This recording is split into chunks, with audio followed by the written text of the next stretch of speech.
Je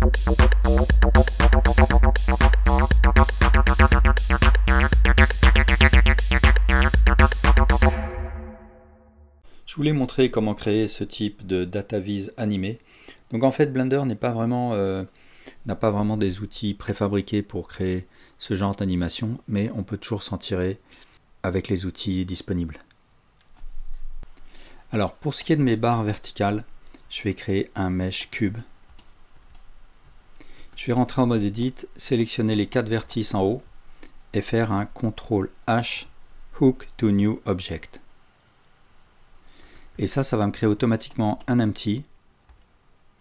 Et ça va attribuer à mon objet, si je vais dans le panneau des modifieurs, un modifieur hook qui va créer en fait la dépendance entre les 4 vertices et cet empty. Alors mon empty, je vais aller dans Object Data et sous Display As, je vais choisir plutôt sphère par exemple pour qu'il soit plus visible. Et ensuite je vais sélectionner l'ensemble, je vais faire un Shift D X pour déplacer la duplication sur X et Shift R pour répéter l'opération de duplication et déplacement. Et ensuite ici je vais ouvrir une fenêtre de type Dopsheet ou Timeline. Je vais mettre mon lecteur à 0 ou 1.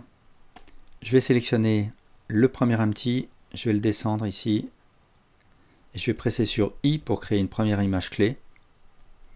Et ensuite je vais déplacer le curseur, je vais le mettre par exemple à la frame 15 et je monte un petit peu l'empty et je presse I pour créer la deuxième image clé. Et je vais faire pareil pour les autres, donc je le place en bas, je presse sur I, Location Rotation Scale, et par exemple un petit peu plus tard à la frame 20, je crée ma deuxième image clé, je presse sur I, Location Rotation Scale, et enfin pour le troisième pareil, hop, I, Location Rotation Scale, et puis à la frame 30 par exemple, je le place plus haut, et voilà ce que donne mon animation.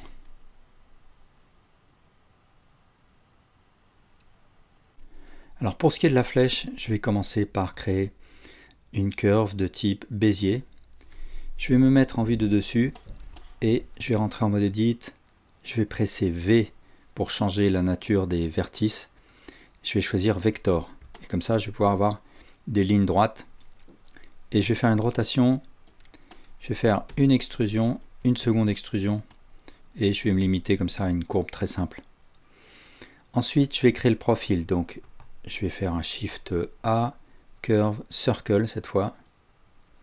Je rentre en mode Edit, je presse V, je choisis encore Vector et je fais une rotation de 45 degrés et je fais un Scale pour avoir quelque chose de plus petit.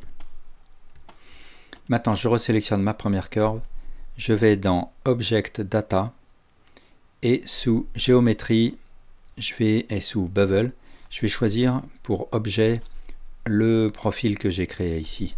Donc je clique sur Object. Comme objet, donc je vais choisir mon carré là. Et alors je vais faire d'abord un clic droit pour choisir un shade flat. Et ensuite, si je me mets en vue de dessus, je peux voir la déformation là. L'épaisseur varie parce qu'en fait pour l'instant c'est une courbe qui est 3D. Il faut que je la mette en 2D. Alors par contre, comme elle est en 2D, si je rentre en mode Edit, que je lui fais faire une rotation sur X de 90 degrés, ça va complètement l'aplatir. Donc ce qu'il faut que je fasse, c'est que en mode objet, je fasse la rotation sur X de 90 degrés, de manière à pouvoir travailler en vue de face comme ça. Je vais aussi boucher les extrémités, donc là il suffit d'aller sous Géométrie, Bevel, et je clique sur Fill Caps. Et maintenant je vais pouvoir l'animer, donc je vais utiliser la valeur Start and End Mapping. Et du coup on peut jouer comme ça avec l'apparition de la curve. Et on pourrait la faire disparaître comme ça ici, mais c'est pas ça qui nous intéresse, c'est de la faire évoluer sa seconde extrémité comme ça. Donc ici j'ai ouvert une fenêtre Dopsheet avec Shift F12 que je vais mettre en Dopsheet. Je mets mon lecteur à 0.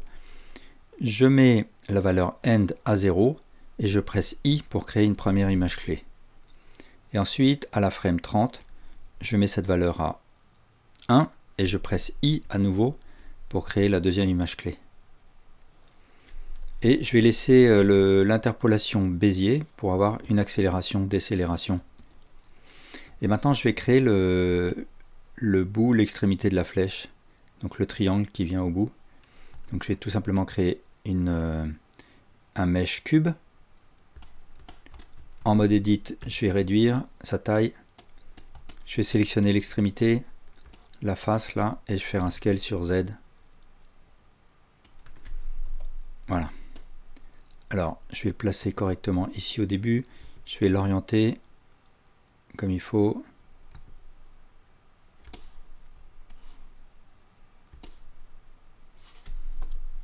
Et je vais créer une image clé, donc je presse sur I, Location Rotation Scale, et je vais placer cette keyframe, je la déplace au début, et après, dès que ma flèche, avant que la flèche commence à bifurquer, je vais faire le deuxième placement ici, et je presse sur I, Location Rotation Scale.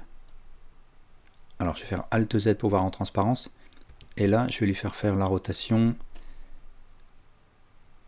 Je vais me mettre comme ça dans l'alignement du second coude, comme ça. Et je presse I, Location Rotation Scale, et je décale cette keyframe ici. Donc, on doit avoir quelque chose comme ça. Et ensuite, ici, je fais une image clé, Location Rotation Scale. Ensuite, là, je vais orienter correctement.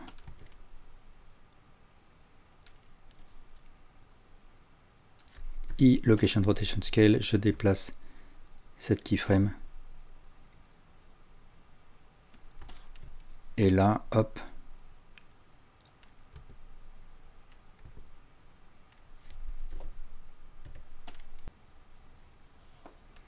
Alors je fais Alt Z pour revenir en mode opaque et je regarde ce que ça donne. Alors là j'ai des petites corrections à donner. Donc ici par exemple il faut que la flèche soit là. Voilà.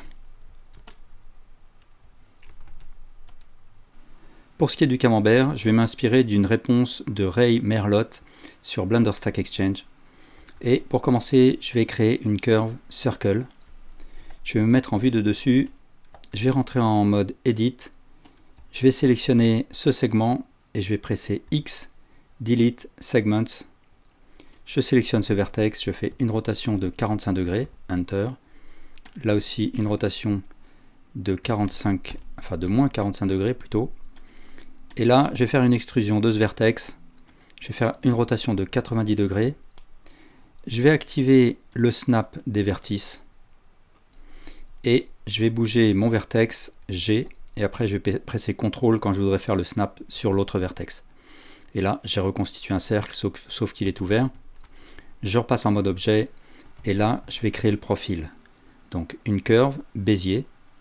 Je rentre en mode Edit. Je fais un scale sur Y de 0. Et maintenant, je resélectionne mon cercle. Je vais dans l'onglet Object Data. Et sous Géométrie, Bevel, je vais choisir Object. Et là, avec la pipette, je vais cliquer sur le profil. Et là, du coup, ça me fait faire une rotation de mon profil à 360 degrés. Et je me retrouve avec un disque comme ça. Alors, pour pouvoir l'animer, tout simplement, je vais utiliser ici les valeurs Start and End Mapping. Et j'ai le factor Start et le factor End. Donc, il va suffire que je mette le factor End à 0. Et puis, pour l'animer, je vais le mettre à 1. Donc là, comme je le veux dans l'autre sens, je vais faire une rotation sur X de 180 degrés. Et ici, j'ouvre le dopsheet. Je vais créer une keyframe avec la valeur End à 0. Je presse I.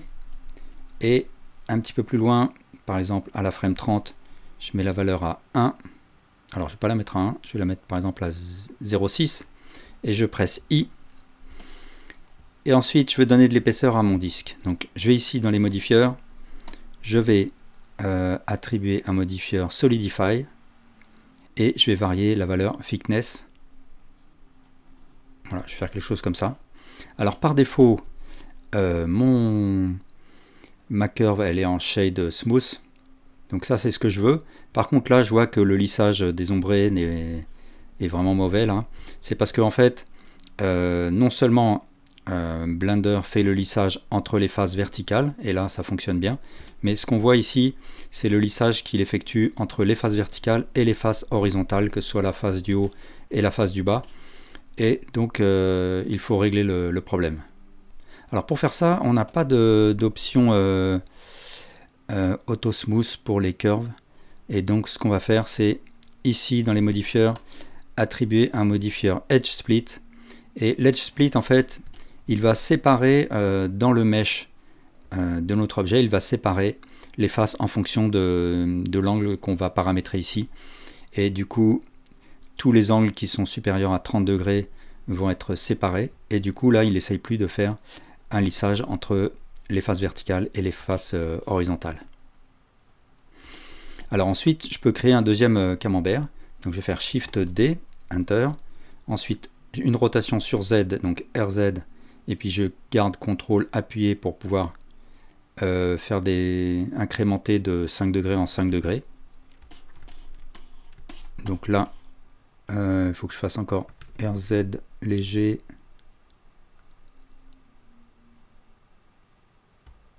Je peux presser la touche Shift pour être plus précis. Et ensuite, je retourne ici dans Object Offset et je vais attribuer des keyframes différentes. Donc, je vais déplacer la keyframe 0, je vais la mettre à 30.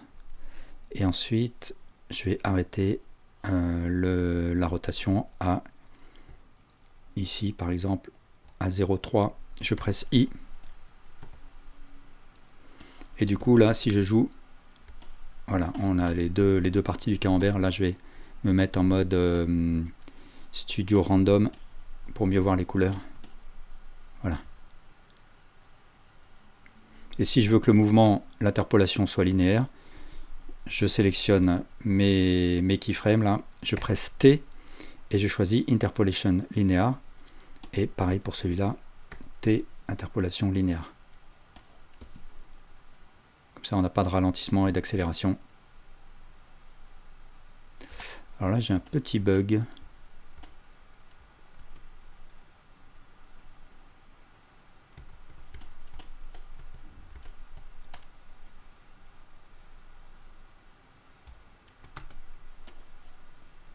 Voilà.